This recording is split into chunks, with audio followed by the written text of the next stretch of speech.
अयोध्या नगरी सूर्यकुंड प्रांगण में आपका स्वागत करती हूँ। आप सब उपस्थित लोगों को मैं सूर्यकुंड की महिमा सुनाती हूँ।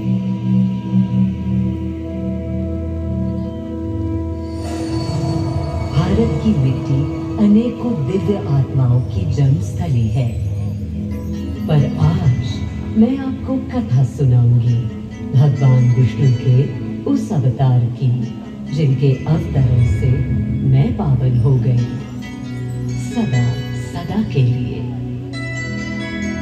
माँ कौशल्या की गोद में जन्म लिया मर्यादा पुरुषोत्तम श्री राम ने अधर्म के नाश के लिए, धर्म की विजय के लिए।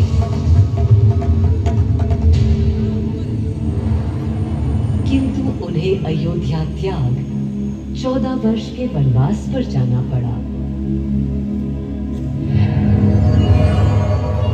पुनः वो घड़ी आई जब सीता माता के साथ उनका पुनः आगमन अयोध्या में हुआ। हर्ष था चहुओर और उल्लास था हर दिशा में। वो घड़ी बस आने को थी जिसकी प्रतीक्षा में मैं विद्वान थी, जाने कब से। प्रभु राम का राज्याभिषेक बस होने को था, हर कहीं उत्सव था, पर इस उल्लास पर दुविधा की कालिमा छा रही थी। श्री राम प्रसन्न नहीं थे। राज्याभिषेक का कोई उत्साह उनके चेहरे पर नहीं था। उन्हें राज्य का लोभ नहीं था, सिर्फ अपनी प्रजा की चिंता थी।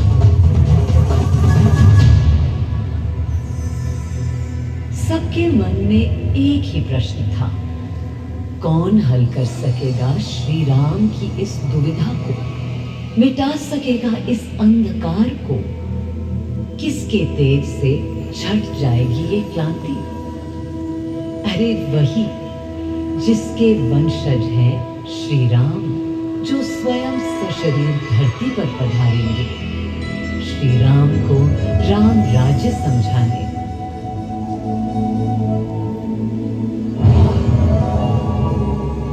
ये गाथा उस शक्ति पुंज की है जो पृथ्वी पर जीवन और सृष्टि का केंद्र था, है और रहेगा। वो अखंड शक्ति स्रोत जो दिशा दिखाता है सतत अनवरत, जिसने श्री राम का मार्ग प्रशस्त किया, आदि नारायण सूर्यदेव। अयोध्या वासियों को भी प्रभु श्री राम की इस दुविधा का आभास होने लगा था। देखा क्या? तुमने देखा क्या? कितने सब ऊंचाई से श्री रघुवीर थे।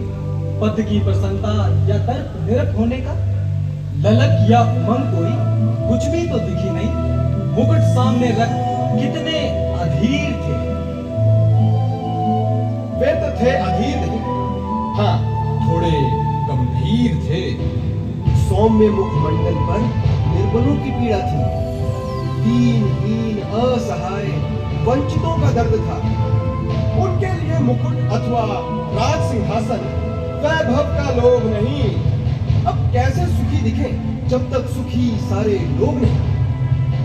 तब दिशा निर्देशन के लिए श्री राम ने स्वयं सूर्यदेव का स्मरण किया।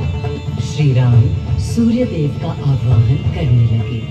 क्लांत मन से उन्होंने अपने पितामह को याद किया। मन असमंजस में था उनका। कर्तव्य की सही दिशा उन्हें सूझ नहीं रही थी। क्या उचित है प्रजा के लिए, उनके लिए, वंश के लिए, धर्म के लिए, शांति के लिए? इसी परामर्श के लिए अंतर्मन से उन्होंने सूर्यदेव को पुकारा।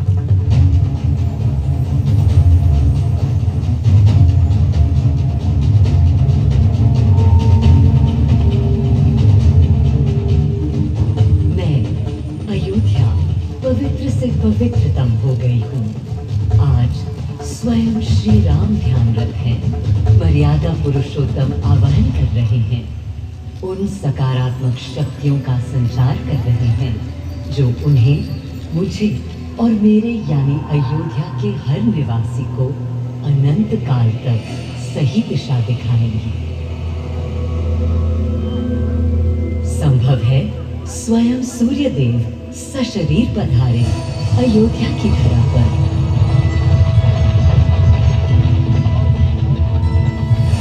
और देखो, श्री सूर्यदेव आने को हैं।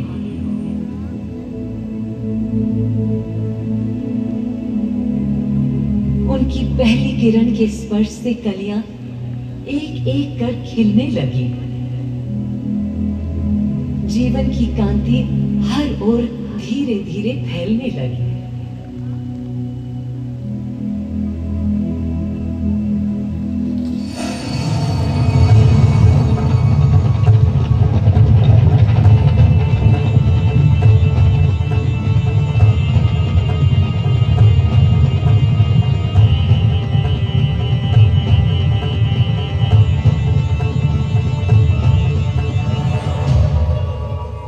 कितना अनोखा दिन है। स्वयं सशरीर अपने अलौकिक स्वरूप में पधारे हैं श्री सूर्यदेव नारायण, और उनके अधीर मन के संशय मिटाने को। अधीर है या गंभीर, मैं जानता हूं क्या उनकी पीड़ा।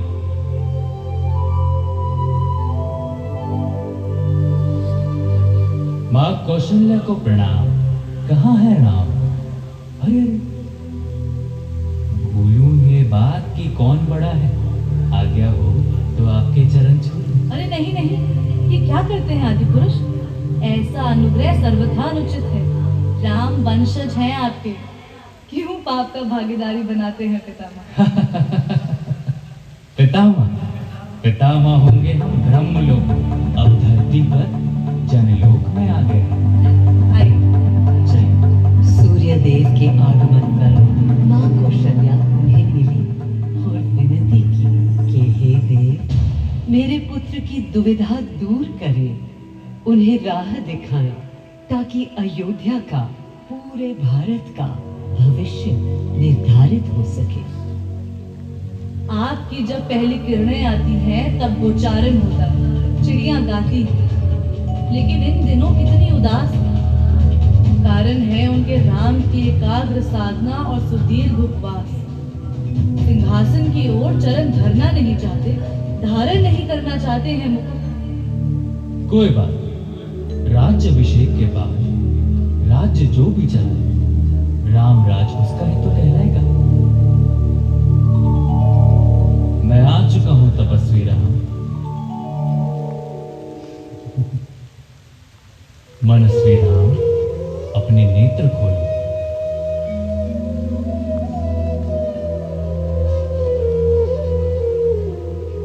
प्रणाम पितामह, प्रणाम। प्रणाम मेरे राम, प्रणाम। पितामह, राम राज्य क्या है?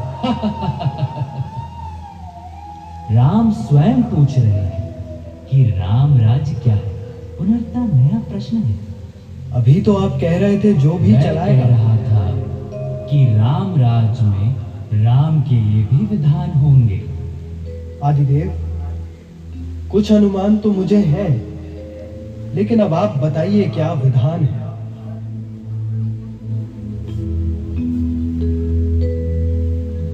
राम राज्य आशय कल्याण है, निर्बलतम मानव का त्राण है। भय हो ना भीति हो, मुख्य राम राजनीति जन जन की प्रीति हो।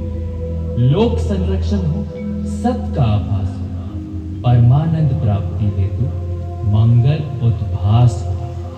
प्रेम परम तत्व हो, सब में समत्व हो। दैहिक दैविक या भौतिक संतापों की औषधि अचूक राम बाण है। राम राज्य आशय कल्याण है, निर्बलतम मानव का त्राण है। प्रमोदित अपंक्तम हो, आस्था का घनत्व हो। वैभव विशाल, मेघ करे वर्षा और सदा ही सुखाए। दिशाएं सब मस्त हो, जनपद ये स्वस्थ हो। उपद्रव ना ही और ना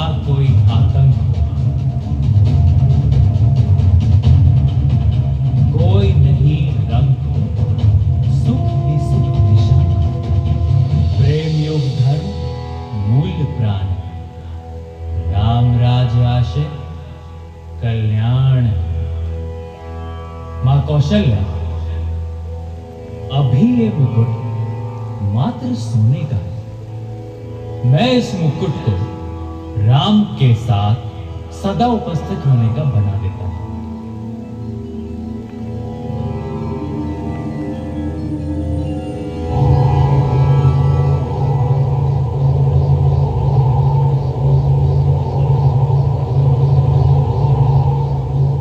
स्वयं सूर्यदेव ने मेरी यानी अयोध्या की धरती पर श्री राम को राम राज्य का वर्णन सुनाया, उसका आधार रखा और उनके मुकुट को अपनी रश्मियों से आशीर्वाद दिया।